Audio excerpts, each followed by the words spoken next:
ಎರಡೂ ಕೈಗಳಲ್ಲಿ ಕಸದ ಬ್ಯಾಗನ್ನು ಹಿಡ್ಕೋತೀರಿ, ಸ್ಕೂಟಿ ತಗೊಂಡು ಹೋಗ್ತೀರಿ, ಎಡಕ್ಕೂ ಬಲಕ್ಕೂ ತಿರುಗಿ ನೋಡಿ ಕೈಯಲ್ಲಿರೋ ಬ್ಯಾಗನ್ನು ಬಿಸಾಕ್ತೀರಿ. ನಗರ ಸ್ವಚ್ಛವಾಗಿರಬೇಕು ಅಂತ ಯಾರೂ ಬಯಸೋದಿಲ್ಲ. ಹಾಗಾಗಿ ಕಸ ಹಾಕಬೇಡಿ ಎಂದು ವಿಭಿನ್ನ ಪೋಸ್ಟರ್ ಪ್ರದರ್ಶನ. ದಿನನಿತ್ಯ ಕಸ ಹಾಕ್ತಿದ್ರಂತ ಆ ಪ್ರದೇಶದಲ್ಲಿ. ಇದಕ್ಕೊಂದು ಪಾಠ ಕಲಿಸ್ಬೇಕು ಅಂತ ಹೇಳಿ ಒಬ್ಬ ಪೋಸ್ಟರ್ ಪ್ರಿಂಟೇ ಮಾಡಿಬಿಟ್ಟ. ಭಾವಪೂರ್ಣ ಶ್ರದ್ಧಾಂಜಲಿ, ಕಸ ಹಾಕುವ ಆತ್ಮಗಳಿಗೆ ಅರ್ಪಣೆ, ನಗರದ ಸೌಂದರ್ಯ ಹಾಳು ಮಾಡುವವರಿಗೆ ಇದು ಅರ್ಪಣೆ ಅಂಥೇಳಿ ಒಬ್ಬ ಪೋಸ್ಟರ್ ಹಾಕಿದ್ದ. ಕಸ ಹಾಕಬೇಡಿ ಎಂದು ವಿಭಿನ್ನ ಪೋಸ್ಟರ್ ಪ್ರದರ್ಶನ. ದಿನನಿತ್ಯ ಕಸ ಹಾಕುತ್ತಿದ್ದವರಿಗೆ ಪಾಠ ಕಲಿಸಿದ ಪೋಸ್ಟರ್. ಮಜಾ ಇದೆ ಆ ಪೋಸ್ಟರು. ಭಾವಪೂರ್ಣ ಶ್ರದ್ಧಾಂಜಲಿ, ಕಸ ಹಾಕುವ ಆತ್ಮಗಳಿಗೆ ಅರ್ಪಣೆ ಅಂತ.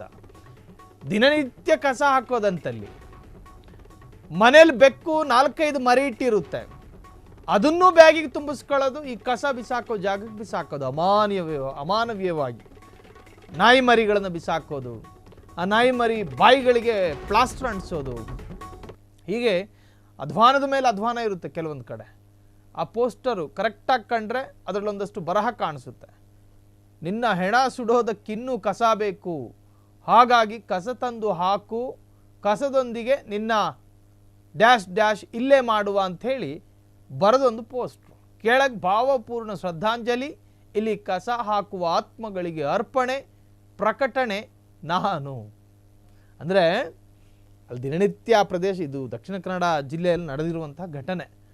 ದಿನನಿತ್ಯ ಕಸ ಹಾಕ್ತಿದ್ರಂತೆ. ಎಷ್ಟು ಹೇಳಿದ್ರು, ಎಷ್ಟು ಕ್ಯಾಂಪೇನ್ ಆದರೂ, ಎಷ್ಟು ಸಮಜಾಯಿಷಿ ನೀಡಿದರೂ ಕೂಡ ಅಲ್ಲಿ ಕಸ ಹಾಕುವವರ ಸಂಖ್ಯೆ ಇಳಿಕೆ ಆಗಲಿಲ್ಲ. ಕೊನೆಗೆ ಈ ಪುಣ್ಯಾತ್ಮ ಒಂದು 300 ರೂಪಾಯಿ ಖರ್ಚು ಮಾಡಿ ಪೋಸ್ಟ್ರು ಅಂಟಿಸೇಬಿಟ್ಟ. ನಿಮ್ಮ ಹೆಣ ಸುಡಲು ಇನ್ನೂ ಕಸ ಬೇಕು, ಹಾಗಾಗಿ ಕಸ ತಂದು ಹಾಕು, ಈ ಕಸ ಸಾಕಾಗಲ್ಲ, ಭಾವಪೂರ್ಣ ಶ್ರದ್ಧಾಂಜಲಿ ಅಂಥೇಳಿ ಪೋಸ್ಟರ್ ಅಂಟಿಸಿದ್ದಾರೆ. ಈ ಪೋಸ್ಟರ್ ಅಂಟಿಸಿದ ಮೇಲೆ ಅಥವಾ ಅಲ್ಲಿ ನೇತಾಕಿದ ಮೇಲೆ ಕಸನೇ ಹಾಕ್ತಿಲ್ಲ ಒಂದು ಜನ. ಹೆಂಗೆ ಹಾಕ್ತಾರೆ? ಕನ್ನಡ ಬರೋರು ಇದನ್ನು ಓದಿ ಕಸ ಹಾಕಿದ್ರೆ ಅವನು ಮನುಷ್ಯನೇ ಅಲ್ಲ. ಹಾಗಾಗಿ ಈ ಪೋಸ್ಟರ್ ಹಾಕಿದ ನಂತರ ಕಸ ಹಾಕುವವರ ಸಂಖ್ಯೆಯು ಕಡಿಮೆಯಾಗಿದೆ ಎಂದು ಹೇಳಲಾಗುತ್ತಿದೆ. ಕ್ಷಣ ಕ್ಷಣದ ಸುದ್ದಿಗಳಿಗಾಗಿ ಫ್ರೀಡಂ ಟಿವಿ ಸಬ್ಸ್ಕ್ರೈಬ್ ಮಾಡಿ, ಲೈಕ್ ಮಾಡಿ ಹಾಗೂ ಫಾಲೋ ಮಾಡಿ. ಹೊಸ ಸುದ್ದಿಗಳ ನೋಟಿಫಿಕೇಶನ್ಗಾಗಿ ಬೆಲ್ ಐಕಾನ್ ಮೇಲೆ ಕ್ಲಿಕ್ ಮಾಡಿ.